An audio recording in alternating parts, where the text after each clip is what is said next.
Welcome to this explainer. Okay, so today we are going to dismantle a really heavy, exhausting burden that honestly almost all of us carry around. It's that persistent, nagging feeling that we need to constantly prove our worth. Earn a piece of paper, jump through hoops before we are truly allowed to just live. Well, I recently came across a story that's over a millennium old, and it literally shatters this entire illusion. I am so pumped to explore this one with you. So ask yourself honestly right now, are you waiting for a qualification? Think about it. From the time we're little kids, we're taught to stand in this endless line, right? First, get the certificate. Then you get the job. First, read all the books. Then you're allowed to have an opinion. Put in your magical 10,000 hours, and only then can you claim to know what you're actually doing. It's like we spend our whole lives trapped in a waiting room, just hoping someone will eventually hand us a ticket that says, okay, hey, you're finally qualified. And what's truly wild to me is how we've somehow dragged spiritual peace, of all things, into this weird corporate ladder mindset. We treat our own inner well-being like it's just another rank to climb. We act as if, you have to sit on a meditation cushion for 10,000 hours or memorize a whole library of ancient scriptures before you're quote-unquote allowed to feel a sense of wholeness. It's crazy. We've basically turned enlightenment into an exclusive VIP club with a massive cover charge. But here's the thing. Over 1,300 years ago, a massive historical disruptor flipped this entire logic completely upside down. Enter Huineng. Now, Huineng was a poor woodcutter who gathered firewood just to support his mom. His resume was literally just carries heavy sticks. He had zero formal schooling, no wealthy backers, and he was completely 100% illiterate. By every single modern metric we have, he was entirely unqualified. And yet, he became the legendary Sixth Patriarch of Zen Buddhism. So, how in the world did this transformation happen? Well, picture this. Young Huineng is standing in a noisy, chaotic marketplace. Suddenly, cutting through all that noise, he hears a man reciting a scripture, and Huineng just freezes. Despite having zero education, he is instantly and profoundly struck by one single line. Just one. Let the mind arise without dwelling on anything. Boom. Without spending a decade in a monastery or passing a single test, his mind simply awoke to that truth right then and there. Driven by this spark, Huineng travels a massive distance to meet the ultimate spiritual VIP of the era, the fifth patriarch, Hongren. Now, when this uneducated woodcutter finally shows up at the Grand Monastery, the fifth patriarch decides to test him. He calls Huineng a southern barbarian, which was a massive insult back then, and demands to know how someone so lowly and uneducated could ever possibly hope to achieve awakening. And this right here perfectly illustrates Huineng's absolute genius. Without missing a beat, he fires back with this legendary response. People may be northern or southern, but the Buddha nature has no north or south. I mean, wow, it was a 7th century mic drop. In one single sentence, he completely shatters the idea that where you're from, your social status, or your ability to read is somehow required for spiritual awakening. The awareness inside you, it doesn't have a rank, it just is. The irony of all this is just so beautiful. The profound wisdom of this completely illiterate woodcutter was eventually written down by scholars, the exact same people who usually hoarded all the qualifications, right? And it became known as the Platform Sutra.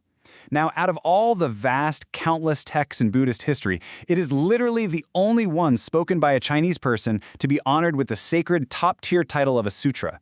The ultimate outsider completely hacked the system. So, what was his secret? Well, at the very heart of Huineng's teaching is an incredibly revolutionary philosophy. Point directly to the mind, see your nature, become Buddha. Essentially, this means we really need to stop taking these endless detours. Stop relying on stacking up degrees like they're trading cards.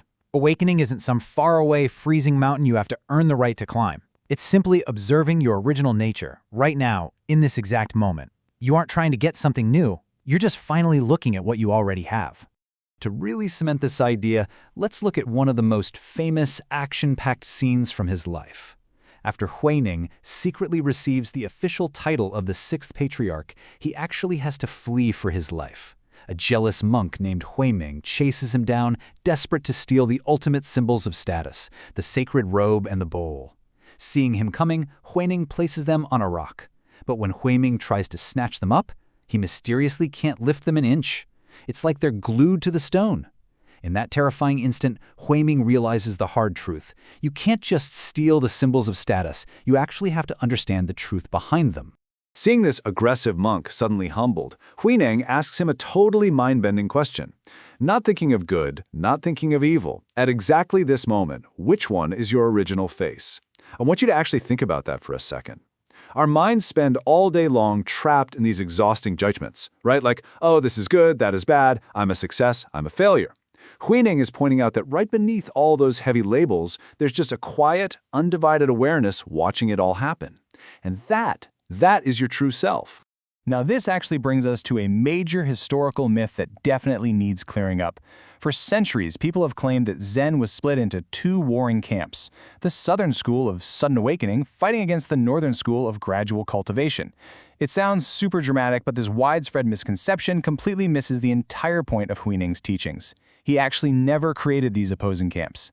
In fact, in his own words, Huineng clarified it beautifully. The Dharma is of one school, seen as slow and fast. He never once said that putting in effort or learning at a slower pace was a bad thing. What he rejected was treating your years of practice or your high status as a literal physical ticket you have to buy to quote-unquote earn awakening. We are all walking the exact same road, folks. We're just traveling at different speeds, and that is perfectly fine. Okay, let's dive into this. It's fascinating philosophy, sure, but what does an illiterate woodcutter from a millennium ago actually have to do with your life today? Well, the absolute brilliance of the Platform Sutra is that it takes this lofty concept of awakening down from the high altar and places it firmly at your kitchen table, right in your office, and squarely in your daily routines. Based directly on Huineng's teachings, I've distilled 3 incredibly actionable practices. These are real, practical tools you can start using today, like right now, to bypass your own imposter syndrome and finally step out of that waiting line we talked about. Let's break them down. Practice number 1, the half-second pause. The very next time you're dealing with a difficult person, or you open a super stressful email, or you're just doom scrolling past a spicy post, I want you to just wait. Before your brain instantly slaps a good or bad label on whatever you're looking at, pause for exactly half a second. In that tiny, clean, absolutely silent fraction of a moment, just observe purely. That undivided awareness right there, that is the original face Huineng was pointing to. Okay, practice 2 is recognizing that you were already qualified. You need to actively, consciously rewrite your internal script from "I'll start once I'm qualified" to "I can start right now." Seriously, if you want to care for someone, write a book, or launch a meaningful project, stop waiting for someone to hand you a certificate. Your true nature does not issue certificates. You have full permission to begin this very moment. And practice 3, taking actions without status. I want you to commit to doing one small thing every single day entirely for its own sake. Truly listen to a friend without secretly planning your own clever response. Walk down the street without checking your phone to see who liked your latest photo. Eat a fantastic meal without needing to post it online. Just strip away the exhausting modern obsession with proving your value to everyone else and just exist right there in the action. As we start to wrap up, I really want you to let this summary sink in deep. You don't need to learn more. You need one glance at who you already are. Awakening, success, profound peace, these things were never meant to be a contest. They are not hiding inside some fancy degree you haven't earned yet. You literally do not have to transform into someone else before you deserve to feel whole. So, I'm going to leave you with this final thought to carry with you today. What would you do right now if you no longer needed a qualification to start? Think about it.